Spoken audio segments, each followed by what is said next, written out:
In the first chapter of We Should Never Meet by Amy Fong, there were a lot of things that stood out to me and that I found surprising in just that first chapter.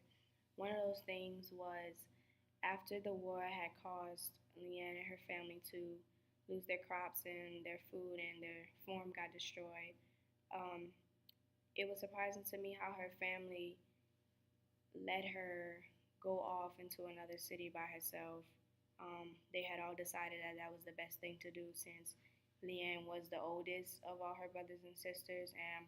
her father felt like he had to stay and protect the house and protect the rest of the family. So it was her responsibility to go and work and bring food home and bring money home so that she can help out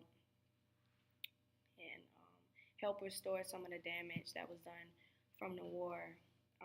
That really stood out to me because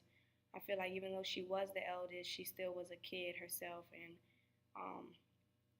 it was a lot of responsibility on her to just leave all by herself and do things that you know a kid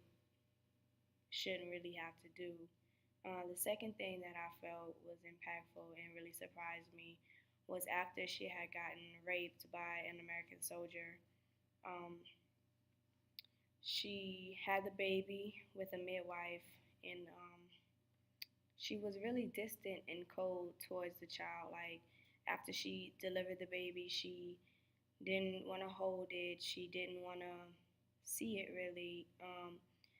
One of the, I guess you would call her a nurse, was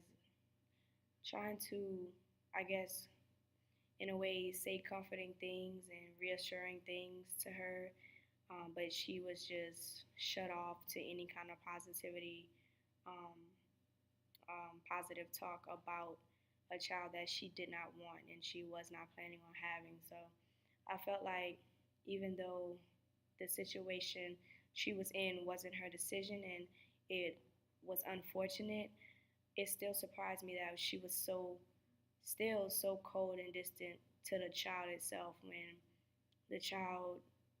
was still innocent in a sense. So it was surprising how easily and readily she was willing to give the child up to an orphanage um, without any hesitation. Um, these things resonated with me personally because um, it made me realize how people from different cultures, especially during that time during war, had to adapt and had to change their lives to um, fix situations that were caused by wars and other outside factors that shouldn't have been happening, but it happened to them and it